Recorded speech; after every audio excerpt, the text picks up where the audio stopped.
You are listening to This Week in Clown World with Ben and Hobbs, so sit back, relax, take your black pill, and enjoy the show.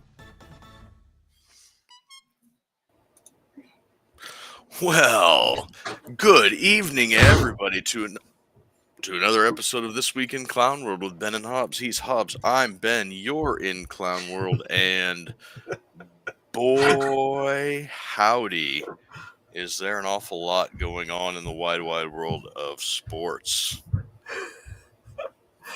Yeah, that was some intro. Yeah, yes, it was. Where do you even start? I mean, let's just keep it going. Let's hit on the things we missed last week. Yeah, kind of a big deal. Very surprised I didn't bring it up, and I think it was actually my brother that brought it to my attention, or maybe it was his friend Caleb. I forget which one, but somebody was like, "Hey, man, you didn't cover the coolest part of the news last week on your show," and that was that Senator Mike Lee has proposed the authorization of letters of marque and reprisal to handle the cartel situation down on the southern border. Which, if you don't know what letters of marque and reprisal are, a lot of people are comparing it to legalized piracy, and the only reason that they're referring to it as such is because letters of marque and letters of marque and reprisal. That's MARQUE, marque and reprisal, are they've been traditionally associated with privateers, which are like pirates in the employ of a nation state.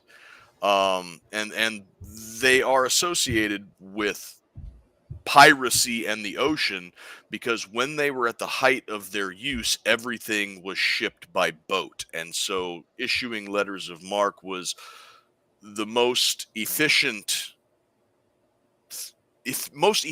used to target enemy logistics lines rather than tie your own military and your own navy up with tracking down the logistics of a enemy nation state. Or another way that they got used a lot was against the Barbary pirates during the Barbary Wars.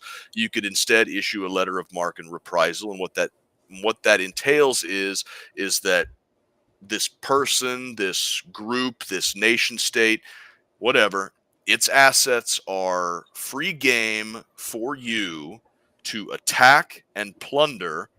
And as long as you take whatever it is that they're hauling or anything, or you raid their base on their island or whatever you take, you bring it back to the nation state sponsoring you, and you give it to the state, and the state allows you to keep a percentage of whatever it was that you took as payment for services rendered. So rather than getting a payout directly of money from the state, you just keep a percentage of whatever you plundered from the opposing entity. Now, this isn't strictly, like I said, it's not strictly a maritime thing. It's not something that has to be done to boats. That was just when it was most used and how it's been most associated. So it's not really legalized piracy so much as it is like a mercenary contract with. Well, I mean, this is kind of essentially what Iran does with the Houthis, isn't it? And all their little proxies they've been using before they got blown up by pagers. Yeah, it can be kind of likened to that. The thing that gets kind of tricky is that the United States hasn't issued a letter of marque and reprisal in over 100 years. And when you're dealing with the Mexican drug cartels, you're obviously going to be dealing in a lot of liquid wealth, like money, but you're also going to be dealing with a lot of contraband, like drugs and weapons and even people, because even though we refer to them as the Mexican drug cartels, the human trafficking is a bigger component to their wealth than the drugs are anymore. Yeah, we're not supposed to talk about that, though. No, we're not. But hopefully that part is getting kind of handled. So how would this entail then? You would get 10 of your friends together, get a letter of marque, and find your way into Mexico and just start busting up drug cartels. See, that's where things also get a little bit tricky because the idea that you and 10 of your buddies are just going to, put on some multicam and night vision goggles and go down to Mexico and raid some trap house and then come back across the border with all of your ill-gotten booty and go swing into Tom Homan's office and take your 10% cut off of the top. As tempting and as deep-seated masculine urge as that is, I don't think that that's something that would sit well with either our government or the Mexican government. It definitely wouldn't sit well with any cartel, especially if they found out who you were. Mm-hmm. Well, Plains Prepper commented, you just sell the drugs to the CIA.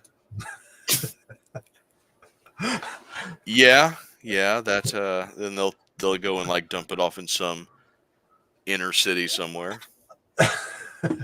So was this just a meme thing, or was it seriously being considered? I'm not sure if it's seriously being considered, but it is a potentially, well, I'm not going to say it's not potentially legal. It is a definitely legal route that you could take in order to combat this. The way that I see it working is not necessarily, groups of men going down into Mexico and raiding stash houses as much as it is groups of private citizens patrolling the northern side of the border. And if you come across somebody smuggling something, detaining them with a citizen's arrest. And if they're human trafficking, maybe there might be a... what if there's MS-13 gang members in your neighborhood? Well, things could get awful froggy then. Yeah. I mean, yeah, I don't know the history of it. I mean, was it ever utilized on American territory? I mean, surely it was utilized within, well, it wouldn't even been used in American waters, really, would it? Because this was being used on ships. So if it was an enemy nation, they wouldn't be sailing around in American waters. Well, I think that it was used, probably where it was used the most was during the War of 1812. Because during the Revolutionary War, the United States wasn't a thing yet, so there was no congressional authority to issue letters of marque and reprisal. But during the War of 1812, you had British and Canadian ships that were fair game as far as privateers went. And even during the Revolutionary War, they might not have had the official documentation of a letter of marque and reprisal, but a large bulk of the heavy lifting of naval operations were undertaken by privateers. I mean, we had the Continental Navy, the USS Constitution, still floating today, old Ironsides, but our sanctioned government Continental Navy warships were massive, but they were few in number. And the overwhelming majority of the work was done by small, 5-6 gun, privately owned gunships that did a lot to help the cause out. Well, we'll see how that plays out, but it had some traction on Twitter for a while, and it seemed like it was a meme thing. But and we also need to see how this is going to work with cartels being labeled terrorist organizations. Right. Yeah. See, that I think was kind of a misstep, because terrorist organizations, when you think of a terrorist organization, you think of somebody who is committing violence or the definition of terrorist is somebody who's committing violence or threats of violence in order to push an ideological agenda. And the cartels aren't pushing an ideological agenda. It's all about dinero to them, right? Mm-hmm. Selling product and smuggling people. So labeling them as a terrorist organization, I think it was wrong definitionally, but labeling them as a terrorist organization opens up many new avenues, in the post 9/11 world on how to deal with them. Mm-hmm. Yeah. Well, maybe the president of Colombia has the right idea. He just said, We need to make cocaine like wine. Did you see that? Yeah, that guy's. There's something wrong with that fella. I don't think cocaine is in the same sort of strata of drugs as a Chardonnay, but Oh, he was trying to make it about some racial thing, because that's all that these stupid Marxists have left. It's like, oh, if cocaine was made in France and wine was made in Colombia, y'all wouldn't have a problem with cocaine. And it's like, no, bro, it goes a lot deeper than that. Scuba Guy says just put tariffs on the drug guys. Well, Tariffs you may can solve not. a lot, but they can't solve it. Nebraska, you're required to pay your taxes on all the illegal drugs you want to sell. So, I mean, you got that going. I don't know if people are aware of that, but you can go in Nebraska, you can go down to the courthouse and buy drug stamps that you're going to put on your baggies of whatever you're selling, showing that you paid the taxes on those illegal drugs you're selling. I imagine that is got to run afoul of the Fifth Amendment prescription against self-incrimination. Yeah, I've always thought that was a bunch of bullshit. I mean, the only reason it's there is so they can tack something onto you when you get busted for drugs. And they don't tack it on to everybody that gets busted for drugs. It's just when they're particularly pissed off and somebody's selling drugs, they hit them up for not paying taxes on their drugs they're selling. Yeah, it's a supplemental charge. You'll never get charged for that and only that, but it's something extra that they can hit you with. It's like it's like 922R compliance in guns.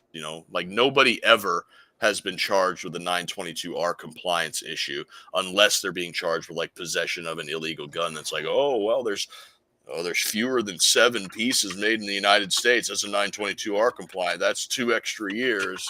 It's like, shut up.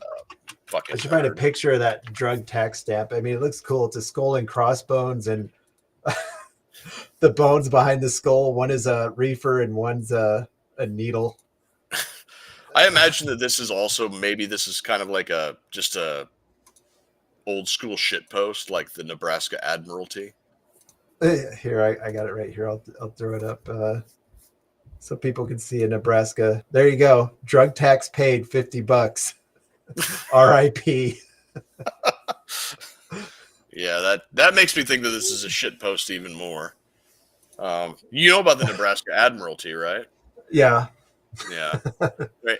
Anybody who doesn't know about the Nebraska Admiralty, well, first off, you have to remind yourself that Nebraska is the only triple landlocked state in the entire country.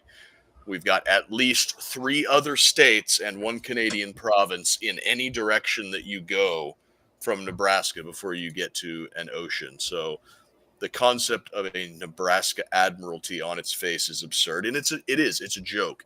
And you can submit anybody's name to the governor for approval for an admiralship in the great navy of the state of Nebraska. It's just a funny joke. I've been meaning to submit the name of my brother's cat for many years now. I think he would enjoy that. We got over here like body armor in Tennessee, not illegal to own or wear, just illegal to possess while in the act of committing a crime. Yeah. It's like, okay. If they want to, they'll find a crime for you. That's the great thing about America. You're always breaking the law. Oh, you run a red light and you got body armor in your trunk? There's a felony. Enjoy your felony, sucker. Yep. Yeah. But there's probably laws like that in that'd be a fun show to do, is just talk about all the bullshit laws in every state. Yeah, and I'm sure that we would be able to get a full hour on all of them. But speaking of suckers paying for bullshit, my audio's kind of weird.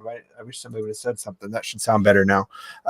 We got USAID that we didn't hit on.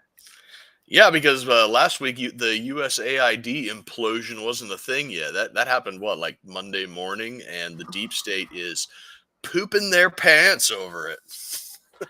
Oh boy. It's bad when they're fighting it that intensely. and the stuff just trickling out that, I mean, they're letting stuff come out just in a trickle of all the stuff being funded. But I mean, it's beyond bad. Right. And we've seen quite a few press conferences of Pam Bondi and Carolyn Leavitt, our new attorney general and White House spokesperson, respectively.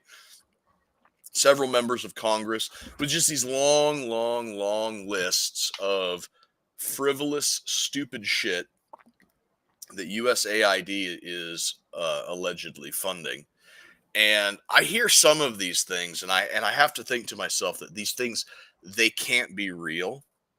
Like I understand that the money is allocated towards like $1.5 million for teaching new clowns how to tie balloon animals, and $20 million for an episode of Sesame Street in Iraq, and just, I mean, all of this stuff. Here, let me throw this one up here. This one here. Independent media. Yeah, independent media in Russia and Ukraine lose their funding with USAID freeze. Independent media in Russia and Ukraine have been critical of their governments and provide alternative reporting, but much of it relied on U.S. grants. Yeah, so there we are. Your tax dollars are funding the media in two opposing sides of the war, in which we also have a vested financial interest. I mean, just that's that type of stuff right there.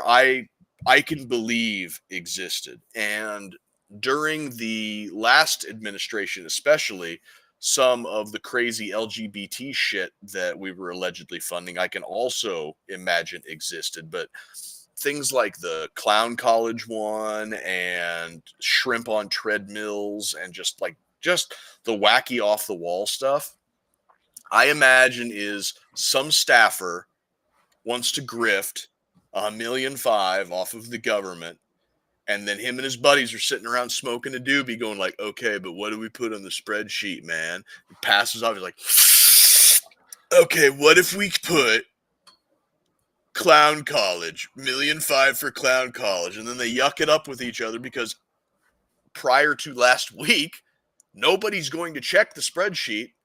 And even if they did, the prevailing attitude towards it was, what are you going to do? Government paid $500 for a hammer, $800 for a toilet seat. What are you going to do?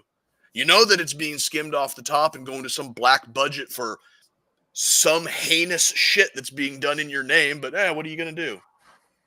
Well, you're going to vote Donald Trump, and he's going to turn Elon Musk and his nerds loose. That's what you're going to do. They're basically, I mean, their budget was more than the CIA. They were basically running cover. And before the left decided that USAID was terrible, they were calling out some of the black ops CIA shit that was going on. Yeah. And you notice they call it USAID now because, it's supposed to be sending aid to these poor countries and helping them out. That's a word game. It's not an aid organization. If any aid is sent by USAID, there are strings attached and ulterior motives. I would encourage everybody to go on Tucker Carlson's Rumble page and look up his recent interview. I think he did it last night with Mike Benz. Mike Benz has been putting in the work and doing the Lord's work on just digging into the deep state stuff. And he talks about what he calls dual use programs at USAID. And his overarching synopsis is that when you see that USAID pays $15 million for a transgender themed dance party in Burma or something like that, you have to realize that the transgender themed dance party is designed to sow unrest, division, and hate amongst the people of Burma. And that is because the people at the State Department, at the CIA, at USAID, somebody in our government has something to gain by disrupting the government of Burma. And when you call attention to these things, Like, oh, you paid $15 million for a transgender dance party in Burma? Why would you do that? And it's the people in the know have to shrug their shoulders and be like, oh, it's just one of the dumb things that we do. Oopsie, right? They can't out say we're trying to disrupt the government of Burma, because that's one of those things that you just don't say on an open mic. But that's what all of these stupid, frivolous sounding, massive expenditures of our tax dollars in foreign countries is for. Transgender dance party, it's actually to disrupt Burma, or any of the other things that we do. $20 million on Iraqi Sesame Street, that's to brainwash the children of Iraq into thinking more in a Western, and of course it didn't work because it was a little too ham-fisted, but what are you gonna do, right? Well, this is the image that is being put forward in these countries of this is what America is, though. Think about that. I mean, so you have this USAID stamped over all this stuff that they're getting, and then it's also stamped on all this transgender stuff, non-binary, clown colleges. This is the image that is being put forward to these people of what America is about. Yeah, exactly.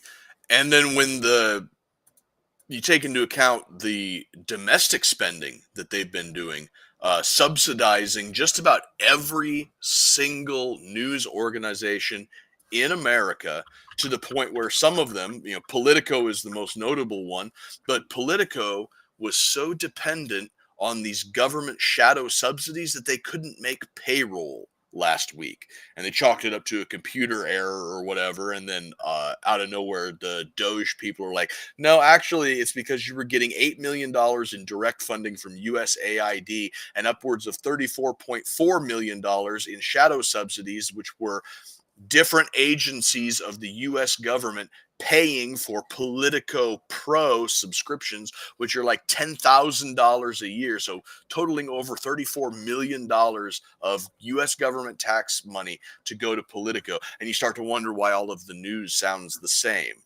Why it always pushes the big government bottom line. Well, it's because they're getting money off of the big government, so much so that they can't even pay their employees without it. You and me and anybody else whose taxes comes to a net negative at the end of the year have been paying for the privilege of being lied to and manipulated. And it ends now. Yeah, I mean, look at the amount of money that has been sent to Haiti through USAID. It's in the billions, I believe. I mean, Yes. Maybe tens of billions. Yeah, and Haiti is still an absolute shithole.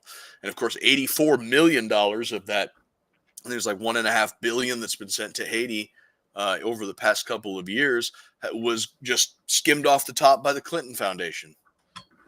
Just $84 million right there. So these places like Haiti and Ukraine and Afghanistan and all of these other little piss pot dictatorships all over the world, they get these billions and billions of US dollars. These are just piggy banks, money laundering. It's the literal definition of money laundering. Send it to these countries, and then some NGO element washes the money and sends it right back to the people who sent it. Well, and here's the thing that pisses me off the most. So we're sending all this money out, but I'm sure it's the same across the entire country. My city's got to take out a bond to build a school. Mm-hmm. How about some of that money goes back to the states? Kill everything going out USAID, and let's start to build new infrastructure in America with that money. That's USAID's new plan. It's USAID. We're going to aid the United States. And that money is going to build American infrastructure. Yeah, it would be a much better use of that money. We have enough natural disasters and shit going wrong, bridges collapsing, trains derailing, hurricanes tearing up parts of the country that have never been torn up by a hurricane in the past 200 years, fires burning down multi-million-dollar mansions in the nicest places in this entire country, both in California and in Hawaii, and the government just throws up its hands and be like, oh, we'll throw you $700 and hope you get on with your life. It seems like the Democrats are just completely opposed to spending any money within America. Well, it's because they hate us. Yeah, it's proving that they were actively trying to destroy the country for some reason. I think I keep going back to the fact that they're Marxists. They see us doing well, and so in the worldview of these Marxists, if one person is doing well, it must be because somebody else is doing poorly. So if we just bring everybody down to the same level, then everything will be equal and nice. And it's not a fixed pie, you retards. A couple comments over here. Jared says it was too dirty for the CIA. They took it to USAID. Yeah, That's what Mike Ben says. That moment when almost every large anti-gun org was receiving USAID funding. Yeah, imagine that. Yeah, terrible. And, the Democrats are saying, well, President Trump can't shut it down. It takes Congress. All right, well, Trump controls its funding and its mission. Okay, he can't shut it down, but he can sure decide what's going to happen, fire everybody there.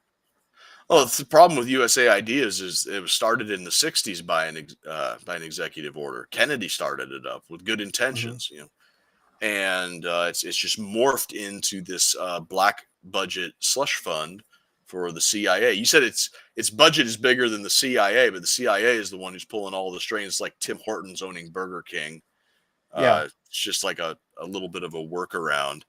But yeah, it's like you wonder why all of the news 4 years ago when COVID came out, the news of every single Western news media was exactly on the same talking points in the same line about staying 6 feet apart, wearing your mask and staying indoors and locking down. Every single Western media outlet was lockstep and in line. It's because USAID was funding it. You want to know why all of the news sounds the same? USAID was funding it.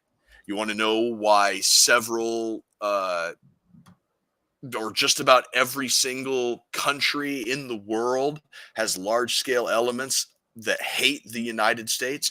USAID is funding like drag shows for children or propping up these nascent rebel groups that are making their lives miserable because the State Department believes that there is something to gain from it. USAID is quite possibly the wellspring of everything bad that has happened over the last 50 or 60 years is in some way tied back to that, both domestically and foreign. Well, I need to watch the Tucker Carlson thing. Does he tie USAID back to the current situation in Ukraine? Yes. Okay, I was wondering. Yes, absolutely. It's tied back to the situation in Ukraine because That Maidan or whatever they called it. I'm sure USAID was behind that. Up to their elbows in the Maidan Revolution, and they were up to their elbows in the Maidan Revolution. They were up to their eyeballs in who was it? When Biden demanded that the president of Ukraine fire the prosecutor so he could get $1.5 billion loan. That $1.5 billion loan was USAID money. It's like it's literally everything, and we are just scratching the surface right now. Yeah. I don't know. I guess when all this started coming out, I'm surprised Elon and his crew didn't die in a Oklahoma City style building explosion. I'm sure that right now they're panicked. Damage control is in full effect. They're going to try to do things as not on the nose as they possibly can. But I'm willing to bet in the next 6 months to a year that stuff is going to start happening. I mean, he pulled all their records, so maybe he's got some dead man switch or something. You know what I mean? You would think he'd have some sort of safeguards. It's amazing. And the thing about Doge, and this is what's making me think that maybe Elon's been on side about this, and not just Elon either, but some of Trump's other cabinet appointments, especially guys like Marco Rubio. You're like, Marco Rubio for Secretary of State, like what? Where did this come from? He's not a MAGA guy. He's like a middle of the road, milk toast, Republican senator. Like, why Marco Rubio? And then you kind of get to thinking, like, in the 4 years that Trump was not president, he had to have an army of lawyers and talent scouts and Mhm. negotiators going all over to business, finance, government, everything, finding like, I'm going to run again in 4 years. And when I win, we need to figure out how to do X, Y, and Z as quickly and as hard as possible within the letter of the law so they have nothing to do but screech. 4 years and the resources of a guy like Donald Trump, you can do a lot of pre-gaming on that. Yeah, I didn't like Rubio at first either, but where Trump is seeming to know exactly where to go on stuff, I'm like, Rubio has been within the system for a while, so he probably knows where all the bodies are buried. Yeah. And Trump he went like a laser beam to USAID. It's like somebody had to have told, either he realized it the first time, which that seems like something they could have kept hidden from him pretty well his first time in office. Mm-hmm. But the second time, somebody had to have tipped him off, like, take out USAID, just go in there and look, you'll find everything. Yeah, exactly. And it was like with laser-like precision. And now Musk has the Doge team going after the Treasury. There's talk of him maybe getting Ron Paul involved on an audit of the Fed. Doge is going to be going after the Pentagon. It's all coming to light right now, and I have to wonder if this wasn't a part of the strategy of overhauling our government revenue apparatus. Because remember, when he first brought up that thing about abolishing the income tax and replacing it with tariffs, you and I were talking about it. It's like, man, you are going to have to slice a lot of fat off of the federal government in order to fund the government with nothing but tariffs. And by God, it looks like he's going to do it. Yeah. Well, and what seems surprising to me, I mean, I don't know if I'm in an echo chamber or what, but I don't hear anybody disappointed with cutting fraudulent government spending. But it seems like the Democrats are taking the side of defending all these poor government workers. Yeah. Well, there's a guy on CNN, I think his name's like Scott Jensen. Maybe, yeah, I think it was Scott Jensen. He's like kind of the token conservative that they hired. And I don't even think he's a conservative, but he's more like a voice of reason in the wilderness. And I guess that kind of makes him a conservative by the standards of CNN. But he had a back and forth with other people on the panel, and he says, listen, this is Trump's superpower, is that he's finding these 80-20 issues. He's getting on the side of the 80% of the population, and because there are groups of people in Washington and the media who just reflexively lash back about anything that he does, they take the side of the 20 and look like stark raving lunatics. Like, nobody in their right mind is going to defend government fraud and graft and wasteful spending. But since Donald Trump is against it, they have to be against Donald Trump, and they have to come out and be like, no, these poor government employees and their six-figure salaries. Won't anybody think of the corrupt government bureaucracy? And it's like, y'all look like fucking retards. I think he needs to start moving government offices out of DC. Like anything that doesn't need to be in DC, get it out of there. Mm-hmm. Yeah, I think that was one of the plans, was like move the Department of Agriculture to like Omaha or Kansas City or something. Get it out of there. Get it to the middle of the state. I mean, even Omaha and Kansas City are kind of blue, but they're blue in a red territory. Isn't very blue. Right. I mean, it's nothing like DC. How are you going to find people that want to work with you as a GOP president if you have to hire everybody out of DC, which is a cesspool of progressive communists? Yeah. And it's not to mention that just the proximity of it either. You put the Department of Agriculture where all the fucking agriculture's at. Duh. Yeah. Right? You want to put your Department of Transportation in like Detroit or something. Right. I know that they cover like trains and ships and everything. Put it in Indianapolis. It's like the interstate hub of the country. There's like 10 interstates that pour into Indianapolis. Put the Department of Transportation there. Yeah, exactly. And it's just it's common sense things like that have kind of fallen by the wayside in this 115 odd year crawl towards more and more federal consolidation. Just cut what you can, move things around what you can, and the rest, burn it down. Mm-hmm. Yeah. Yeah, it's become obvious why we've had such shitty GOP presidential candidates, and why when we get a GOP president in there, he seems kind of, can't do shit hardly, because that's what they had to be to function in that environment. Yeah. Everybody in there was working against him, and it's obvious now. Yeah, it's what a breath of fresh air. I think that one of the main reasons that the Democrats are so lost right now is we have been inculcated to believe that a politician campaigns on one thing and then does something completely opposite when they're in office. Trump campaigned on slashing the government, and he gets into office and holy shit starts slashing the government, and they're like, you can't do that. That's illegal.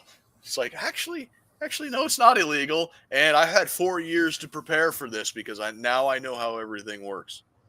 Yeah, I'm sure that's what they told George Bush when he got in. Oh, I know you campaigned on this, but you can't do that stuff. Yeah, I have a sneaking suspicion that a large part of the the traditional letter that the previous administration writes to the incoming, the letter that they find in the top drawer of the Resolute desk, I have a sneaking suspicion that is a large part of that incoming letter.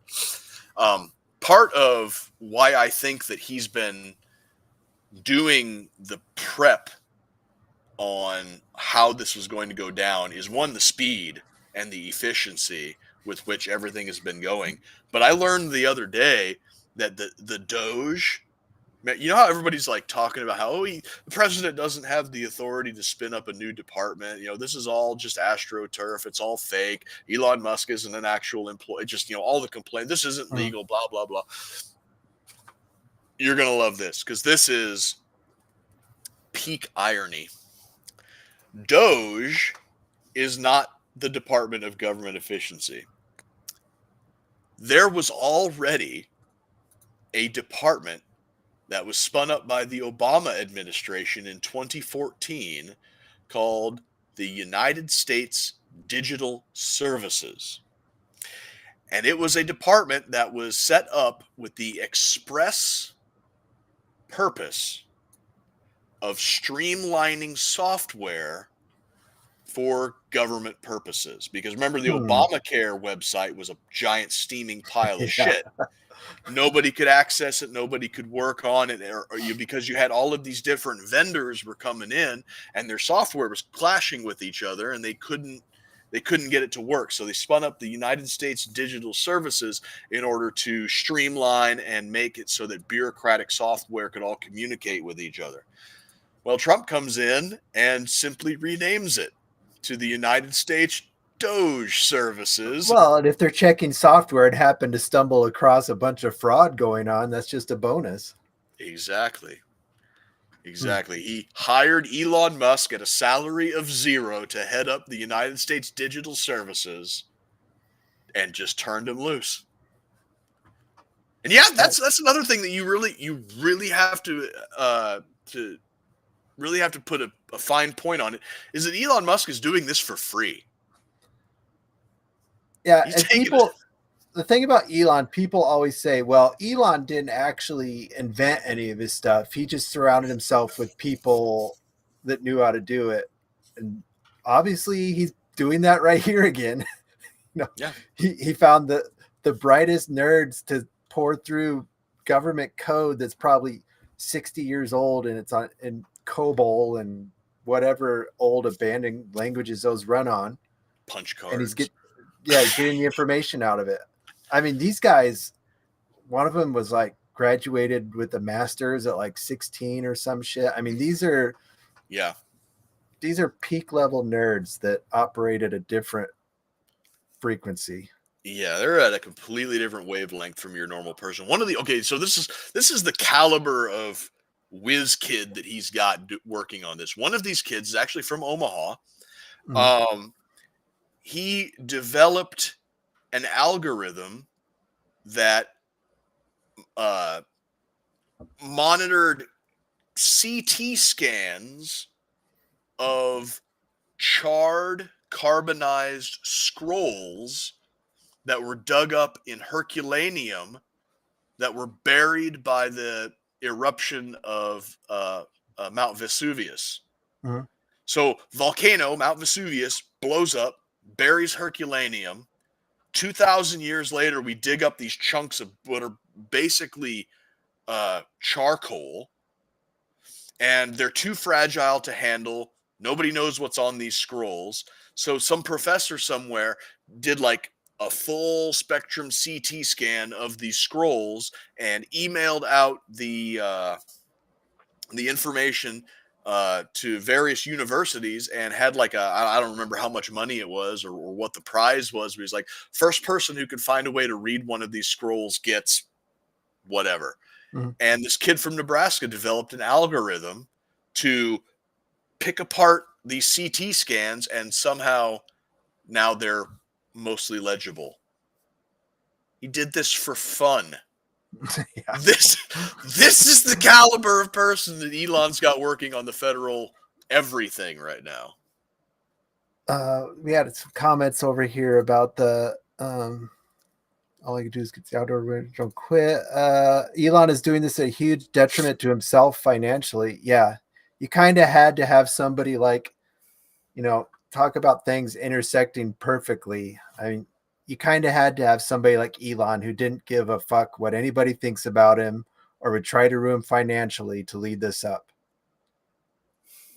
They can throw whatever they want at Elon and nothing's going to affect him.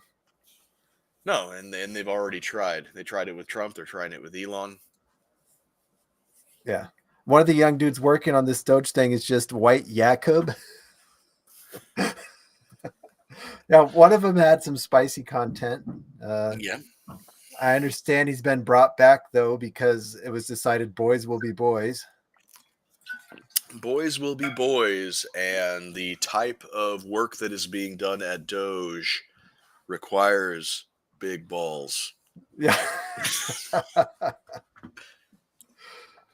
So, yeah, I think, we started talking about how screwed up the Dems are. We're getting out of time, but I think maybe everybody's seen this. Have you seen this? Is this from the DNC?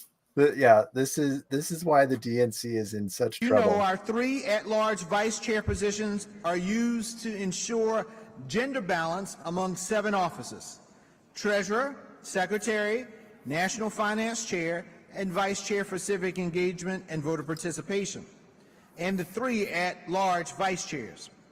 Our rules specify that when we have a gender non-binary candidate or officer, the non-binary individual is counted as neither male nor female, and the remaining 6 offices must be gender balanced.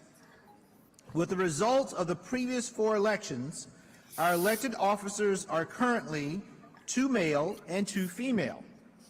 In order to be gender balanced, we must elect checks notes 1 male, 1 female, and 1 person of any gender. So again, this is what we have to do for this vice chair race. We have to elect 1 male, 1 female, and 1 person of any gender. To ensure that's what they're concentrating on still. Yes, genital quotas. That will win you the next election.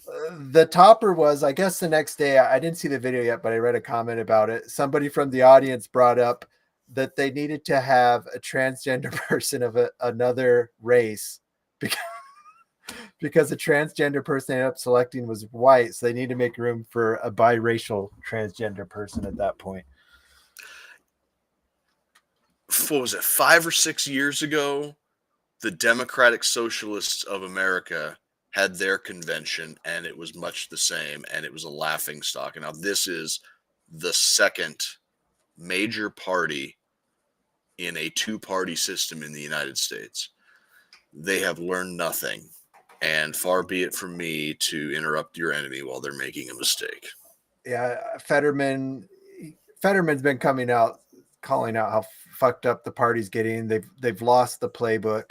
They don't understand what they need to do to win now. You have other Democrats are starting to comment, hey guys, we've lost the American worker. We kind of need them. Yeah. And the worst part is, I mean, in a two-party system, you need one party to at least be functional. You need both parties to be functional. Otherwise, I mean, we're going to end up with some fucked up GOP if they can just do whatever. I mean, it's going okay now, but it's going to go downhill eventually, I assure it, if they can just do whatever and run unchecked. Right. You need a foil, something to contrast it against. The Libertarian Party is currently in shambles right now. Yeah, that's not a good foil. The Democrat Party is a lunatic asylum where they're worried about the racial and sexual makeup of their party chairs rather than who can actually do the job. Yeah, don't forget they threw the Hog Man in there too. Yeah, David Hogg, the vice chair of the DNC. This is probably the best gift that the DNC. It's interesting. They're so hung up on diversity, but the chair and vice chair are both white males. Tentatively.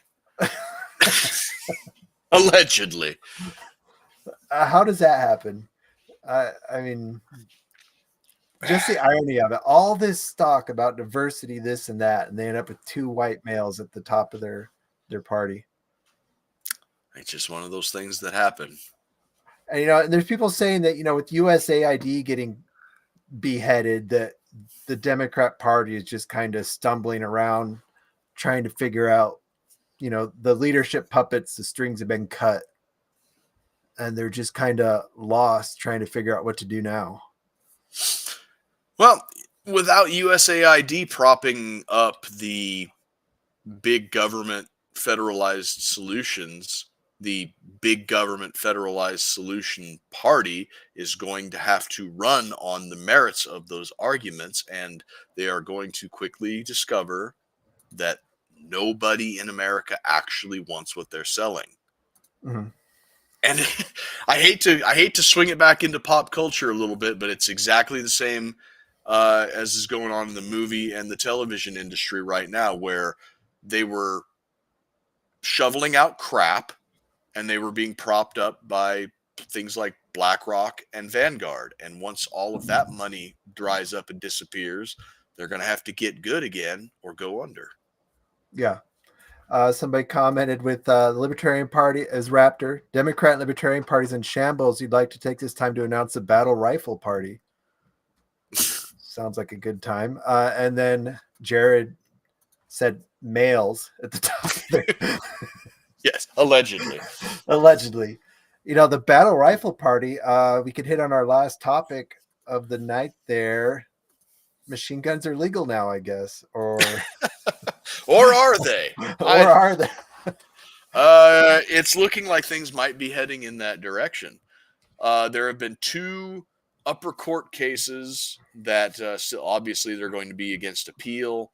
But a judge in Mississippi ruled in favor of a man who was challenging the constitutionality of possession of a machine gun.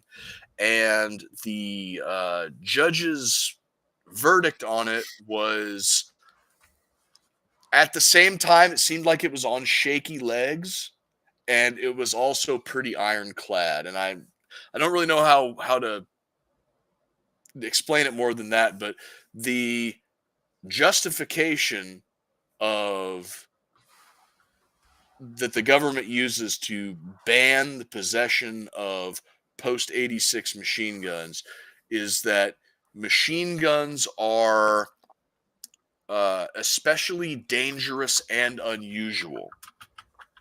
And this judge's decision said that while machine guns are, yes, certainly dangerous and uniquely dangerous compared to other firearms, which I Yeah, disagree I with. mean, it's debatable. We could talk It, about that too. We both shot machine guns, so a lot of yeah, our viewership has. It's yeah, fun. yeah. So when I hear dangerous, what I mean they can be misused to cause more mayhem than a traditional semi-automatic firearm, but that is, being misused does not equal dangerous. When I think of a dangerous firearm, I think of something that is damaged or inoperable or poses a significant risk when used as intended. That's what dangerous means to me. It doesn't mean can be misused, because a semi truck driven through a crowd is much more dangerous than a compact car, right? Mhm.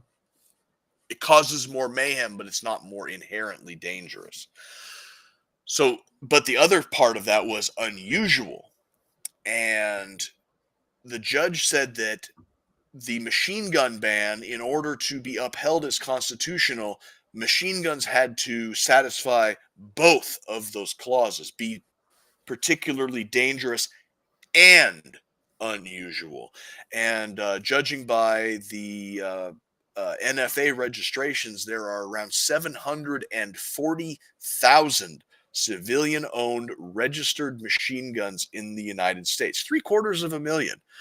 And the judge, when looking back through the court cases on machine guns post 86, the the number given at the upholding of previous instances where the post 86 ban was upheld, they only cited 180,000. So now you've got a fourfold increase in the availability of machine guns. Machine guns are used almost never in any crime at all. And so he's like, so what is the threshold for them to go from being unusual to usual? He's like, 740,000 to me seems like an awful lot. Mhm. So he's like, I don't consider them to be particularly unusual. And he ruled in favor of the defendant challenging the constitutionality of machine gun possession. Well, in machine guns, you can when you're set to full auto, and you can even go watch war footage from Ukraine, the most recent combats. You'll hardly any of that footage. They have their guns set to maximum pew. I mean, there's very few reasons to run it at that level. I mean, It's a a large, suppressing fire. It's yeah. suppressing fire. You usually, when you're an individual person, then full auto makes sense in some very limited capacities. When operating as a member of a fire team, you usually have your base of fire component, which is like a belt-fed machine gun, like a 249 or a 240 or something of that grain. And that thing is just designed to pin the enemy in place while your more accurate riflemen take aimed shots or maneuver to a place to which they can then take their aimed shots. Full auto has its use in the civilian context. It's just fun. There Well, is nothing. Maybe even some of these shootings wouldn't have been as bad if the dummies could flip it to the full auto switch and just dump their whole mag and miss all over the place. Climb up to the ceiling or something. Yeah, it might have been worse, might have been just as bad. There's no telling, like, the what if or anything. But As the far as fact that practical usage, being able to have SBRs would be much, much better. SBRs, short-barreled rifle, short-barreled shotguns, suppressors. They've already got a couple of bills to deregulate suppressors that are trying to go through the Congress right now. But yeah, I want it all. If machine guns full auto were legal tomorrow, I probably still wouldn't go get one. If SBRs were, my entire stash is getting updated. That I If machine guns became legal tomorrow, there are a few things out there that I would want in full auto. Like we were talking to that one guy from Code 4 Defense who did the VZ61. Yeah. I would want a full auto VZ61. One thing that I've been wanting to shoot again, I've shot it one time, and it was the most fun you can have with your pants on, is a full auto 1022. A Ruger 1022. What are the 1020? They made the Gatlings out of them too. You seen that? Yeah, but those are perfectly legal. I'm talking about just a straight 1022 with an auto sear in it. Fires at about 1,200 rounds a minute. And there's just zero recoil to it. It's a blast. With no registration and no artificial scarcity. Cheap ammo. Yeah, cheap ammo. I mean, if you're gonna have fun shooting a machine gun, that's how you want it. If you just want a machine gun to shoot for fun, that's what it's going to be, is a full auto 1022 or the American 180. A belt fed 1022. Or an American 180. If you don't know what that is, you need to look that up. Or I want to get the Blick with the switch. So well, I mean, maybe if they get that passed, they can start working on the other stuff then. A guy can dream. Well. Yeah, a guy can dream. But speaking of machine guns and fun stuff, do we have anything that we want to do out of SHOT Show coming up? I think I'll have to double check with him, but I think I've got Spencer from Hush Holsters. And I'm still trying to get one other guest, maybe. If it's just going to be Spencer from Hush, then that's fine. He's got an interesting story. He got kicked out of SHOT Show. A couple comments we missed over here too. When not very 2A friendly Pam Bondi's heading up the audit of ATF actions, policy, opinion letters, I have to be pretty skeptical. Yeah. Jared needs a Modus for research purposes. Mr. Fumbles, full automatic, definitely not something to hunt deer with. My uncle, Vietnam vet, had a full auto AK-47 he would use to hunt deer, but he also drank heavily while doing it. So he never actually got a deer with his AK on full auto. So you're probably correct. Yes. But give me my Mac 11. I need it. Yeah. I wouldn't mind having a Mac. I wouldn't mind having a lot of stuff. I'm going to venture that if you let all these things that can shoot full auto do it, shootings will go down in the inner cities because no, the shootings will go up. The casualties will go down. Casualties will go down. Yeah. Yeah. Shooting them sideways on full auto. Yeah. Yeah. It could drop the homicide rate in inner cities. So we'll see if we have a show coming up. 2 weeks from now, I will be gone, so we will not have a show. But we'll see what happens 3 weeks from now. Sorry. So we'll have 2 more weeks of shows, and then we will skip one, and we'll see if we get a SHOT Show going with Hush Holsters. So thanks for joining. Tomorrow. Good thing you reiterated that. Yes. Tomorrow. And it's finalized. Yes. We are good to go. I talked to him a couple of days ago. Tomorrow we are going to have the Rebel SMG, the social media guy. Oh, yes. From Rebels Raiders is going to be joining us. He has the samples.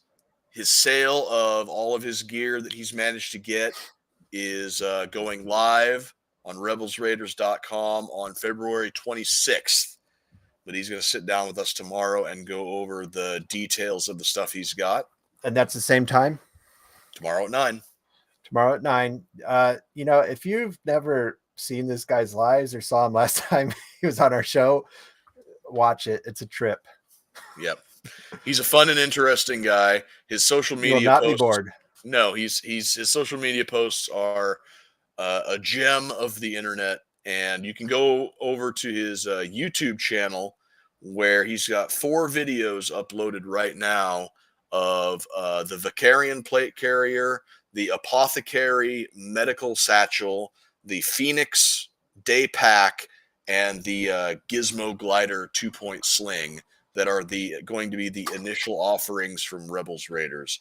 I watched all 4 videos, and if the quality of the construction is on par with the amount of thought that he has put in to these things, they are going to be a fucking steal for the prices that he's asking. It's amazing what weaponized OCD and anxiety can do for a person. So I'm gonna have to dig out my OG Rebel shirt I have that I quit wearing as much because it's getting wore out just for the show tomorrow. So there you go. Thanks for joining us, everybody. Tune in tomorrow. You do not want to miss that one. Catch it live or catch it after we're done. I'm sure it'll be good. Then 2 more shows the next couple weeks. Then we're off. So see you guys tomorrow. Stay honky.